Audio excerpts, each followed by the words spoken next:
नमस्कार। आज हम बात करने जा रहे हैं कानपुर के आसपास में हार्ट अटैक ज़्यादा क्यों पड़ रहे हैं, क्या रीज़न है, ये समझने की कोशिश करते हैं डॉक्टर साहब से और बातचीत करेंगे healthy life with doctor Brijpal Tyagi में। डॉक्टर साहब, क्या रीज़न है कानपुर के आसपास हार्ट अटैक ज़्यादा पड़ रहे हैं? जो अभी हम सब लोगों ने देखा, जो हमारा मीडिया सिर्फ एक ही बात की रट लगाए हुए है कि नहीं, सिर्फ ज़्यादा सर्दी हार्ट अटैक के लिए ही रिस्पॉन्सिबल है। मैं उससे थोड़ा सा भिन्न वे में बात करूँगा। 4 फैक्टर हैं। एक तो ये है कि कानपुर और कानपुर के आसपास पान मसाला ज़्यादा खाया जाता है।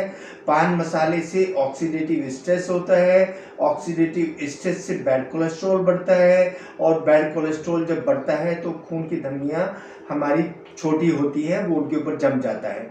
सेम जो एनवायरमेंटल पॉल्यूशन है, क्योंकि कानपुर के आसपास काफ़ी सारी फैक्ट्री और इंडस्ट्री हैं, तो वहाँ पर जो पॉल्यूशन है वो एक साल में 10 महीने 300 से ज़्यादा AQI रहता है। उससे भी ऑक्सीडेटिव स्ट्रेस होता है और उससे बैड कोलेस्ट्रॉल बनता है, फिर हमारी धमनियाँ छोटी होती हैं।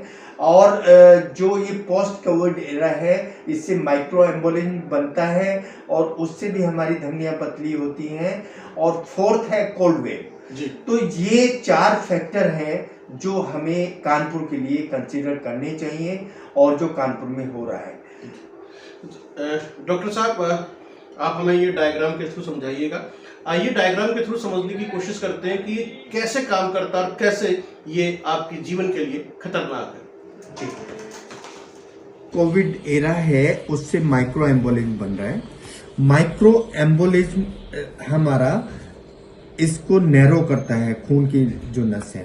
पान मसाला ऑक्सीडेटिव स्ट्रेस करता है, जो बैड कोलेस्ट्रॉल को बढ़ाता है, वो भी फर्दर नैरोइंग करता है।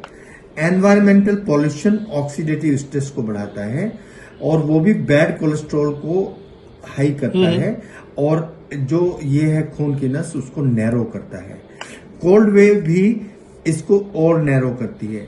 तो हमारी जो खून की नस इतनी चौड़ी है, वो उसमें ये बैड कोलेस्ट्रॉल जम के ये सब नैरो हो जाता है। अब जब नैरो होता है तो खून की सप्लाई हार्ट तक कम पहुंचती है, तो हार्ट अटैक हो जाता है। अब हमें इससे कैसे बचना है, ये सबसे बड़ा सवाल है डॉक्टर साहब। बचना कैसे? इससे बचने के लिए हमें एक तो ये बैड कोलेस्ट्रॉल जो जम रहा है, इसको नहीं बनने देना है। एक ये जो पतली हो रही है हमारी खून की नस, जो पतली हो रही है, इसको रोकना है। और एक इसको कोई चौड़ा करने की मेडिसिन हमारे पास होनी चाहिए जो इसको बड़ी करे।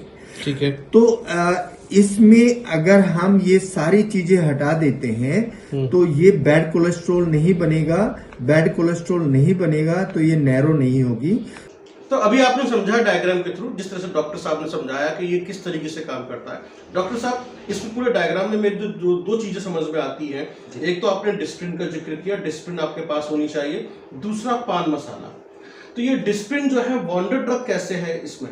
जो डिस्प्रिन है वो अगर हम जीभ के नीचे रखते हैं तो हमारी खून की नसों का जो दौर है खून का, वो बढ़ जाता है और जो इसमें ब्लॉकेज रहता है हार्ट की धमनियों में, उनको खोल देता है। तो हार्ट अटैक अगर हो रहा हो या होने के सिम्टम हो, इमीडिएटली आधी गोली हमें जीभ के नीचे रखनी है, तो उससे हम हार्ट अटैक से बच जाएंगे। और फिर फर्स्ट एड लेकर उसके अकॉर्डिंग जो भी फिजिशियन या कार्डियोलॉजिस्ट है वो उसका इलाज करेगा जी। और दूसरा ये पान मसाला जो आपने जिक्र किया है, पान मसाला इतना डेंजरस क्यों है? जो पान मसाला है उससे ऑक्सीडेटिव स्ट्रेस बनता है। ऑक्सीडेटिव स्ट्रेस बनने से बैड कोलेस्ट्रॉल बनता है और जो बैड कोलेस्ट्रॉल है वो हमारी धमनियों को पतला करता है, उन पे जमता रहता है, तो उससे खून का दौर कम हो जाता है। इसलिए जो पान मसाला है वो भी हार्ट अटैक के लिए रेस्पॉन्सिबल है जी। तो जैसा अभी आपने सुना, डॉक्टर साहब ने कहा कि यदि पान मसाला खाते हैं तो ये आपके लिए खतरनाक है। और कानपुर के आसपास के एरिया में, जो हम कानपुर की बात करते हैं, कानपुर, सीतापुर, इटावा, एटा, मैनपुरी, कासगंज, औरैया और फिरोजाबाद, शिकोहाबाद, टूंडला जो आसपास एरियाज है, यहाँ पान मसाला बहुत ज़्यादा खाया जाता है। तो जिसकी वजह से, और इंडस्ट्री एरिया है सारा डॉक्टर साहब, जिसकी वजह से ये जो हार्ट अटैक की बीमारियाँ बढ़ रही हैं। बहुत बहुत धन्यवाद। देखते रहिए आप healthy life with doctor Brijpal Tyagi.